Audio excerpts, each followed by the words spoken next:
सच दिखाते हैं हम का दावा करने वाला एनडीटीवी प्रोपेगेंडा करने और फेक न्यूज फैलाने वालों की सूची में सबसे टॉप पर है। इस चैनल के अंदर इतनी ज्यादा कुंठा भरी पड़ी है कि वो छलक छलक कर बाहर निकलती ही रहती है। मोदी विरोध के चक्कर में काफी पहले से ही लोगों के समक्ष यह चैनल फेक न्यूज परोसता आया है और एक बार फिर मोदी विरोध के चक्कर में ही इसने अपनी भद्द पिटवा ली है। लेकिन इस बार सरकारी एजेंसी ने उसके होश उड़ा दिए हैं। नमस्कार, आप देख रहे हैं टीएफआई, जो है देश का सबसे विश्वसनीय ऑल्टरनेट न्यूज मीडिया पोर्टल, और मैं अवनीश तिवारी आपको बताऊंगा कि कैसे किराए के घर पर 18% जीएसटी का फेक न्यूज फैलाकर एनडीटीवी नाच रहा है। हम आगे बढ़े उससे पूर्व अगर आपने अभी तक हमारे चैनल को सब्सक्राइब नहीं किया है तो जल्द से जल्द इसे सब्सक्राइब कर लें और एनडीटीवी को लेकर आप क्या सोचते हैं हमें कमेंट सेक्शन में जरूर बताएं।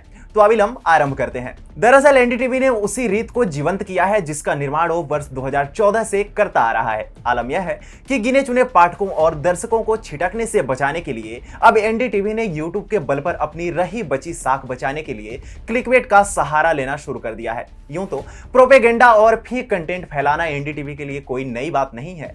पहले भी अनेकों बार एनडीटीवी और उससे जुड़े तथाकथित पत्रकारों की पोल खुलती रही है और टीएफआई ने भी हमेशा उसे उसके कृत्यों पर लताड़ा भी है।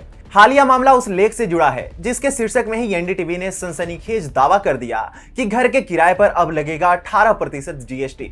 अब कोई भी आम पाठक जो संयोगवश एक किराएदार हो, जब वो यह हेडलाइन पढ़ेगा तो सबसे पहले उसका ध्यान अपनी जेब पर जाएगा, जो उक्त हेडलाइन को पढ़ने के बाद तो आधी कट ही गई थी, रही बची एनडीटीवी ने काट ली। ध्यान देने वाली बात है कि एनडीटीवी प्रॉफिट ने अपने शीर्षक में लिखा किराए पर जीएसटी, पंजीकृत किराएदारों को घर के किराए पर देना होगा 18% टैक्स। सर्वप्रथम लेख की इस हेडलाइन में स्तंभकार ने कहीं भी यह उल्लेखित नहीं किया कि किराए पर जीएसटी का भुगतान करने के लिए कौन सा किराएदार उत्तरदायी है। यह अवश्य हो सकता है कि यह इसलिए भी नहीं किया गया होगा, यदि ऐसा कर देते तो क्या ही क्लिकबेट रह जाता और क्या ही एजेंडा चल पाता। एनडीटीवी की यह क्लिकबेट आधारित हेडलाइन निसंदेह लिबरलों को तो भानी ही थी, तो उन्होंने जमकर इस लेख को प्रसारित करना शुरू कर दिया। इनमें से एक बहुचर्चित fake content peddler Saket Gokhale भी रहे। गोखले ने एनडीटीवी समाचार के शीर्षक के आधार पर झूठ को आगे बढ़ाया। उन्होंने ट्वीट करते हुए कहा, ध्यान दे, आपके घर का किराया अब 18% बढ़ जाएगा। क्यों? क्योंकि मोदी सरकार अब किराएदारों से उनके घर के किराए पर जीएसटी वसूल करेगी। भारी कीमत वृद्धि के बीच क्रूर मोदी सरकार धन हड़पने के लिए, आम भारतीयों की जेब से एक एक पैसा निचोड़ने के लिए दृढ़ है।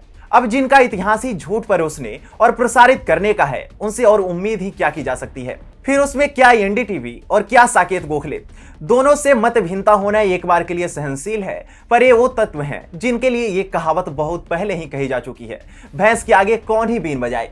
ऐसे में जनता चिंतित न हो, उस जवाबदेही के साथ प्रेस इंफॉर्मेशन ब्यूरो यानी पीआईबी ने एनडीटीवी प्रॉफिट और तृणमूल कांग्रेस पार्टी के प्रवक्ता साकेत गोखले द्वारा किए गए फर्जी दावों का भंडाफोड़ कर दिया। पीआईबी ने उनकी पोल पट्टी खोलते हुए ट्वीट किया, दावा, किराएदारों के लिए मकान पर 18% जीएसटी। पीआईबी फैक्ट चेक, आवासीय इकाई का किराया तभी कर योग्य होता है जब वह किसी व्यवसायिक इकाई को किराए पर दिया जाता है। जब इसे निजी इस्तेमाल के लिए किसी निजी व्यक्ति को किराए पर दिया जाता है तब कोई जीएसटी देने को बाध्य नहीं होता। कोई जीएसटी नहीं, भले ही प्रोप्राइटर या फर्म का पार्टनर निजी इस्तेमाल के लिए घर किराए पर ही क्यों न दे। इतने बड़े षड्यंत्रकारी दावे के बाद एनडीटीवी को एक बार पुनः पीआईबी ने छठी का दूध याद दिला दिया है।